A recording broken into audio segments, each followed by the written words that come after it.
First of all, in the name of Zeugen der Zeitzeugen, witness of the witnesses, let me express our sincere gratitude for taking the time to share your story with us.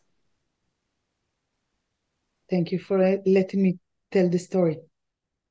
As we mentioned before this interview, for us it's really important to give a direct voice to the victims. So we would like to offer the opportunity for you to tell your story to the audience today. All right. So before we jump right into the topic, let me briefly ask you to introduce yourself. What is life for you normally? Wow. My life, I live in the center of Israel. So actually, my life is pretty normal. But for my brother's life, it's a different case. First of all, I will introduce myself. My name is Ayala. I'm a mother of a child, of an infant, 2 years old, and I'm married. And I'm the sister of Ohad and the aunt of Eitan. Eitan and Ohad. Ohad actually lives with his family in Kibbutz Nir Oz, that is just near the fence of Gaza. And the story that I will tell today is their story. So, Ayala, you just explained to us you are a mother of a young child. You live in the center of Israel. Your brother and his son live very near to the border to Gaza. Would you like to share with us what has happened to you and your family in the recent days? So Ohad, my brother, and his family, his wife and 3 children, got an attack on their kibbutz near Oz at the south, near Gaza Strip, got attack of terrorists inside the kibbutz. They had siren to get, they got a message to get inside to the safe room.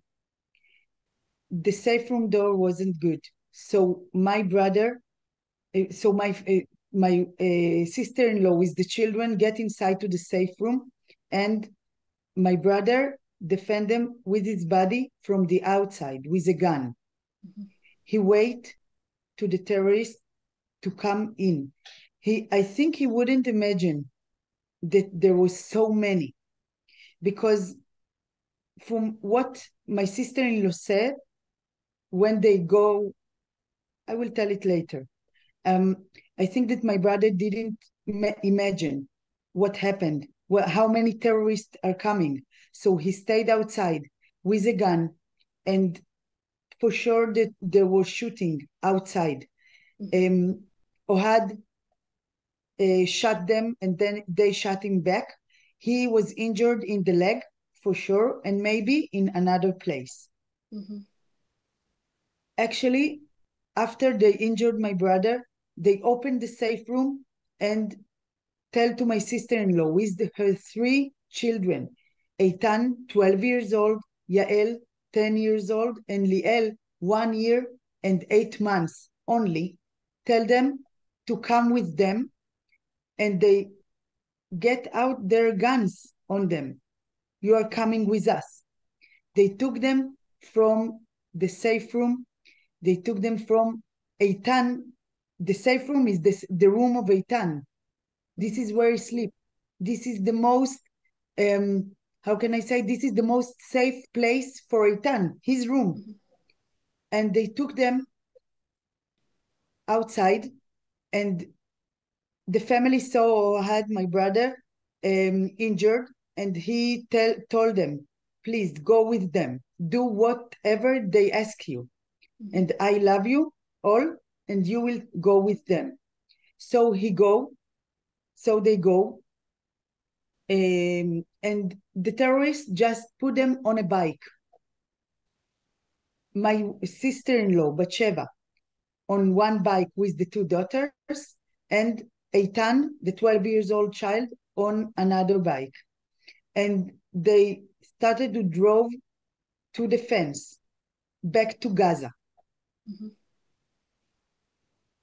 They drove until 200 or 300 meters from the fence.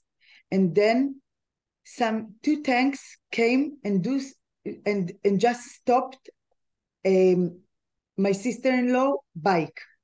But Eitan bike gone through. Mm-hmm. He managed to go through, and I believe that Eitan goes through the fence to Gaza. Mm-hmm. Batsheva, my sister-in-law, get down from the bike, and in a very small window of chances, she saw that she might be escaped. So she ran back to the fields of the kibbutz with pajama, with no shoes. She ran back, and until she get to some bus of soldiers. I have to say, and they took her to a safe place. Mm-hmm. All I'm saying, all I talk to you about these 5 minutes, it's hours. Mm-hmm. It's hours. What happened to them is hours of stress, hours of maybe they wouldn't be alive. Maybe it's hours. I just want to say it. And actually now Eitan may be in Gaza. I think he's in Gaza, but the last contact that his mother had with him, it was on this bike Mm-hmm. when the tank was coming. And the other, and my brother that was injured, when we understand that he was injured and he for sure might be in the house, so we wanted someone to get into the house, and only afternoon the force get into the kibbutz, Mm-hmm. and actually saw that they got into the house and saw that Ohad wasn't there. There was Mm-hmm. a lot of blood, but Ohad wasn't there. So So I you don't know still what have, happens. so you still don't know about the whereabouts of your brother, and you also don't know what happened to 12-year-old Eitan. He's possibly taken over to Gaza by the Hamas, and the only three that got away are your sister-in-law and the two girls who luckily had the chance to escape when the Israeli tanks arrived. Exactly. Batsheva, my sister-in-law, is a lioness. She's the bravest lady that I have ever seen. She done act that I don't know how she managed to do it, Mm-hmm. because she get off the bike, gone back to the fields. I don't know how she done it. I don't know. Mm-hmm. And she actually saved her two little girls. She saved them. So if we look at the current situation, you explained to us your brother and your nephew have been kidnapped. There's no information about their whereabouts. Your sister-in-law with two girls got away just last minute from the Hamas. What is the most important thing for you right now? I want, first of all, information, and I want that everybody, Germany and the whole world, just stand next to Israel and make a lot of pressure on Hamas to get back the hostages of the women, of the babies, of the children, of the old people, with no negotiation, because they are not relative to this kind of war. What they've done, it's war crime.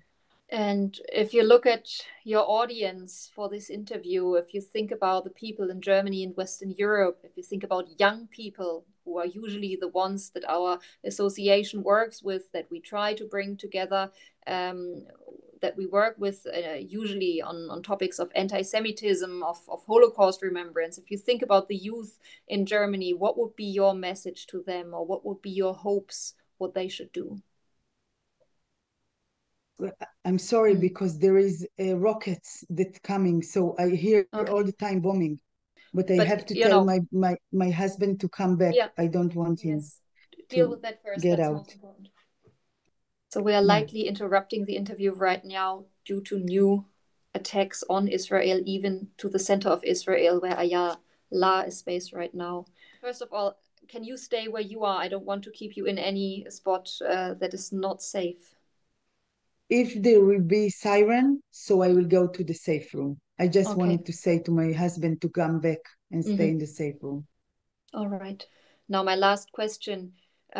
If you think of youth in Germany for whom this all may feel far away and hard to imagine how the situation is like for you, what would be your wish for young Germans who hear your story now? What are your hopes when they listen to this interview? Please remember this war. Don't forget, because the feeling that we have, because we are a country and Gaza Strip is uh, uh, is not a country, you know, not a country I. by definition. Mhm. Please don't forget this day, because all the time people all over the world say, okay, artillery against just uh, uh, by foot, and this is not the power, because you can see what they did to the big strong Israel. So don't forget this day, and don't forget what we are dealing, because every time all over the world I hear all the time that Israel are not okay with doing some war crimes to Gaza, but it's not true. What they done this Saturday morning, this is war crime. So what I want to tell the young German, don't forget the 7th of October 23. Don't forget what Hamas done to big, strong Israel.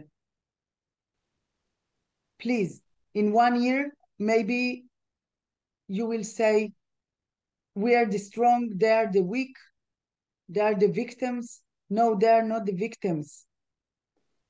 They much stronger than you think. And this is the testimony for that. Mhm. Thank you very much. Is there anything else you would like to say or you would like to talk about? I want to say to Hamas, please take care until you bring them back. Take care of our people. They don't belong the fighting. They didn't do nothing. Let them sleep. Let them eat. I really hope they let them eat, sleep,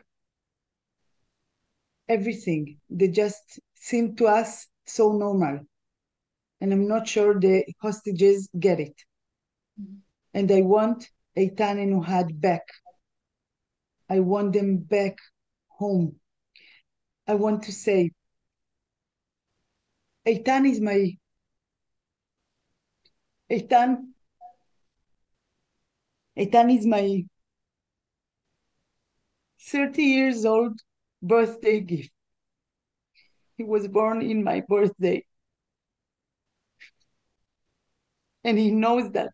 I always tell him, you are the love of my life. He knows that. And Doad, he's my best friend ever. He's my guide.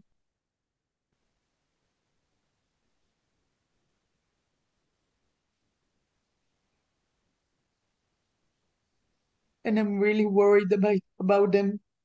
I really miss them. I just want them back home.